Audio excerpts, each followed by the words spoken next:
గుమగుమల వంటలే వంటలే తెరకొట్టే కారం రంగు రుచి ఆచి కారం పొడి. పాకిస్తాన్ సరిహద్దుల్లో భారత్ ముమ్మరంగా సైనిక విన్యాసాలు నిర్వహిస్తోంది.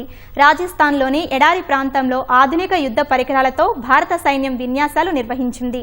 సర్క్రిక్ ప్రాంతంలో కూడా భారత త్రివిధ దళాలు పెద్ద ఎత్తున ఉమ్మడి విన్యాసాలు చేపట్టేందుకు సిద్ధమయ్యాయి. ఈ క్రమంలో పాకిస్తాన్ అప్రమత్తమైంది. తమ గగనతలంలో ఆంక్షలు విధిస్తూ విమానయాన సంస్థలకు నోటం జారీ చేసింది.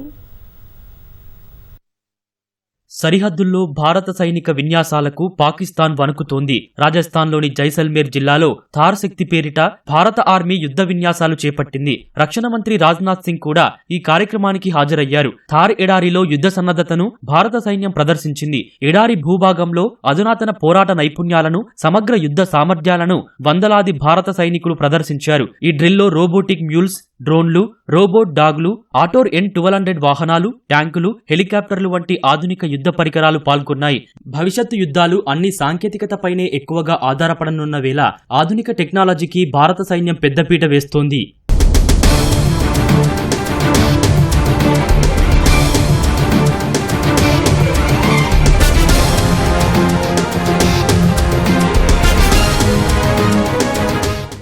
మరోవైపు అక్టోబర్ 30 నుంచి నవంబర్ 10 వరకు పాక్ సరిహద్దులోని సర్క్రీక్ ప్రాంతంలో భారత త్రివిధ దళాలు పెద్ద ఎత్తున విన్యాసాలు చేపట్టేందుకు సిద్ధమయ్యాయి. త్రిశూల్ పేరిట ఈ విన్యాసాలు నిర్వహించనున్నారు. ఈ క్రమంలో పాకిస్తాన్ అప్రమత్తమైంది. తమ గగనతలంలో ఆంక్షలు విధిస్తూ విమానయాన సంస్థలకు నోటం జారీ చేసింది. 28,000 అడుగుల ఎత్తు వరకు భారత త్రివిధ దళాలు విన్యాసాలు చేసేందుకు గగనతలాన్ని రిజర్వు చేసుకున్నట్లు తెలుస్తోంది.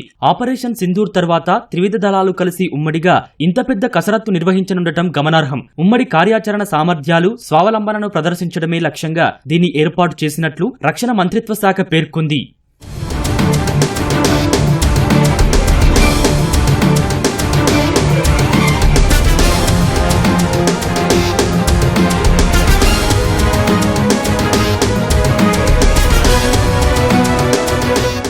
సర్క్రీక్ ప్రాంతంలో పాకిస్తాన్ వక్రబుద్ధి చూపిస్తే దాని ఫలితం తీవ్రంగా ఉంటుందని ఇటీవల రక్షణ మంత్రి రాజ్నాథ్ సింగ్ హెచ్చరించారు. సర్క్రీక్ అనేది గుజరాత్ తీరం వెంబడి ఉన్న సున్నితమైన వ్యూహాత్మక ప్రాంతం. ఇది రెండు దేశాల మధ్య వివాదాస్పదమైన ప్రాంతం కూడా. ఈ ప్రాంతంలో పాక్ తన సైనిక మౌలిక సదుపాయాలను ముమ్మరం చేసిందనే నిఘా నివేదికలు వెలువడిన తర్వాత రాజ్నాథ్ నుంచి హెచ్చరికలు వచ్చాయి. పాక్ సరిహద్దుకు దగ్గరగా ఉన్న ఈ ప్రాంతంలో భారత్ భారీ విన్యాసాలు చేయాలనుకోవడం ప్రాధాన్యం సంతరించుకుంది.